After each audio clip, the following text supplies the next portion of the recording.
అసలు నాకు తెలియక అడుగుతా, ఈ సర్కారు కొలువులు చేసేటోళ్ళకు జీతాలు రావా అనాల చెప్పుండ్రి.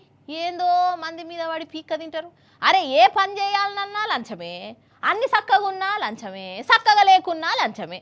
అసలు జీతం కోసం కంటే ఈ లంచాల కోసమే కొలువులు చేస్తన్నట్టు కొడుతుంది. అగో మళ్ళా దొరికిర్రు ఈ లంచగొండులు.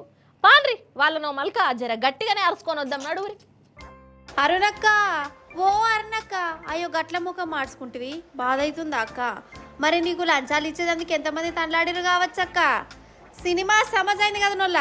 అసలైతే నేను మన ఆడోళ్ళు తప్పు చేస్తే కూడా చూడనట్టే ఉంటా.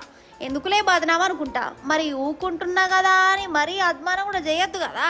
ఈ అరుణక్క ఖమ్మంలో సబ్ రిజిస్టారు. అయితే ఒక అన్న ఆయన్ను కొడుకు పేరు మీద సొంత భూమిని రిజిస్ట్రేషన్ చేద్దామని ఆఫీస్కి వచ్చిండు. మేడంని అడిగిండు, షలార కూడా తీసిండు. మరి మేడం దస్తఖత్ చేస్తే అయిపోతుంది కదా.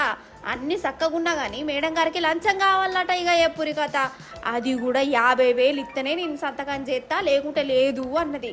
లాస్ట్కు 30,000కు బేరం కుదిరింది. ఆ అన్న 30,000 తీసుకొచ్చి ఇగో ఈ పక్కకున్న ఆయన నెత్తి మీద పోసిండు. ఈయన ఎవరంటే డాక్యుమెంట్ రైటర్ రమేష్ అట. ఈ రమేష్ తీసుకొని మేడంకు పైసలు అప్పేపుతాడు. ఇద్దరికిద్దరు దొంగలు అన్నట్టే కదా. మరి ఇగలా వీళ్ళు లంచం తీసుకుంటుంటే ఏసీబీ ఆఫీసర్లు దొరకబట్టిరు. మోకం చూడు ఎట్లా మార్చుకున్నారు ఇద్దరికిద్దరు. అదే లంచం అడిగేటప్పుడు మాత్రం రుబాబుగా అడిగిరోళ్ళ. పని చేయమంటే కసరిచ్చుకునుడు. మరి ఆ కసరిచ్చుకునుడు, ఆ రుబాబులు ఇప్పుడు ఎటు పోయినాయి? కాదు, సర్కారు కోలం అంటే చిన్న ముచ్చట్నా? వాళ్ళ పని ఏంది, జనానికి పని చేసి పెట్టుడు. అట్లా పని చేస్తానులానే కదా నెల నెల జీతాలు ఇచ్చేది. ఓ దిక్కు జీతం తీసుకుంటారు, ఇంకో దిక్కు గిట్లా జనం దగ్గర లంచాలు తీసుకుండు. ఇదేం తరిక అన్నట్టు అసలు.